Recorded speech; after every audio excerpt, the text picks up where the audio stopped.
எல்லோரும் நல்லா இருக்கீங்களா? இன்றைக்கி நான் அந்த சென்னாவை வச்சு க்ரீன் கலர் சென்னாவை வச்சு சூப்பரான ஒரு வடைக்கறி செஞ்சேங்க. அதுக்கு காலையில் ஊற வச்சுட்டேன் அந்த சென்னாவை. அதுக்கப்புறம் மிக்சியில் ஓட்டிக்கினேன். 1-2 அரைச்சிக்கோங்க.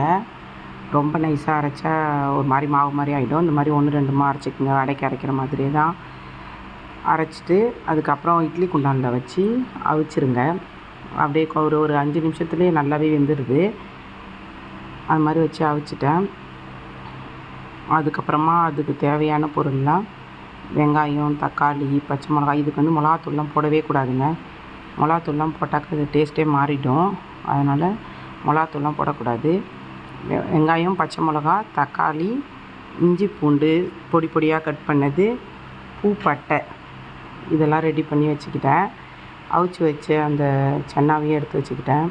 அதுக்கப்புறம் அடுப்பில் ஒரு வானல் வச்சு வெங்காயம், தக்காளி, பூப்பட்டை, பச்சை மிளகாய் எல்லாத்தையும் போட்டு நல்லா வதக்கிக்கினேன். கொஞ்சோண்டு மஞ்சத்தூள் மட்டும் போட்டுக்கோங்க, உப்பு போட்டுக்கோங்க. அதுக்கப்புறம் அரைச்சி வச்ச சென்னாவை கொட்டிக்கோங்க. கொட்டி இந்த மாதிரி நல்லா கிளறி தண்ணி ஊற்றிக்கோங்க. தண்ணி ஊற்றி ஒரு 5 நிமிஷம் அந்த லைட்டாக அந்த வாசனை போகிற அளவுக்கு தான். அதில் பச்சை வாசனை அடிக்காது, நம்ம வேச்சதுனால. சாதாரணமாக வெங்காயம் தக்காளியோடைய அந்த ஸ்மெல் மட்டும் கொஞ்சம் போகிற வரைக்கும் கொஞ்சம் நல்லா கிண்டிக்கிங்க. ஒரு 5 நிமிஷம் இருந்தால் போதும். 10 நிமிஷம் இருந்தால் போதும். கரெக்டான பதத்துக்கு வந்துடும். அப்புறமா கருவேப்பிலை, கொத்தமல்லி தழையெல்லாம் போட்டு அப்புறமா ஆஃப் பண்ணிவிடுங்க. ரொம்பவே டேஸ்ட்டான சூப்பரான க்ரீன் சென்னா வடைகறி செம்ம டேஸ்ட்டாக இருந்துச்சு. பூரிக்கு ரொம்ப நல்லா இருந்துச்சு. பூரிக்கு கரெக்டான இதுவாக இருந்துச்சு, தொட்டுக்காவாக இருந்துச்சு. அதுக்கப்புறம் பூரிக்கு மாவு பிசைஞ்சு வச்சுருந்தேன். அதுக்கப்புறமா ஊற்றிட்டு இது அதுக்குள்ளே கரெக்டான பதத்துக்கு கொதித்து ஆஃப் பண்ணிட்டேன். அதுக்கப்புறம் எண்ணெய் ஊற்றிட்டு பூரி செஞ்சு வச்சு சாப்பிட்டோம்.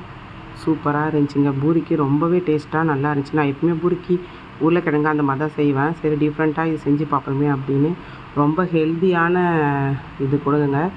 சென்னா வந்து அப்படியே பச்சை பச்சைன்னே இருக்குது. பார்க்கவே ரொம்ப அழகாக இருந்துச்சு. ஊறின சென்னா டேஸ்ட்டும் உண்மையிலே சூப்பராக இருந்துச்சு.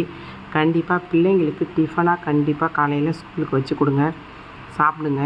ரொம்ப ஹெல்த்தியான உணவு தான் இது. சப்பாத்திக்கும் சூப்பராக தான் இருக்கும்னு நினைக்கிறேன். சப்பாத்தி, தோசை எல்லாத்துக்குமே வச்சுக்கலாம். டிஃப்ரெண்ட்டான ஒரு வடைக்கறி. கண்டிப்பாக ட்ரை பண்ணி பாருங்கள்.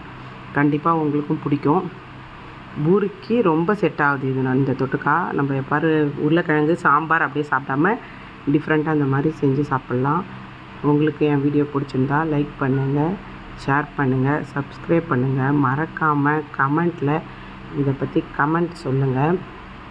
டெய்லி இந்த மாதிரி வித்தியாசமான டிஷ்ஷெல்லாம் போடுவேன். கண்டிப்பாக பாருங்கள்.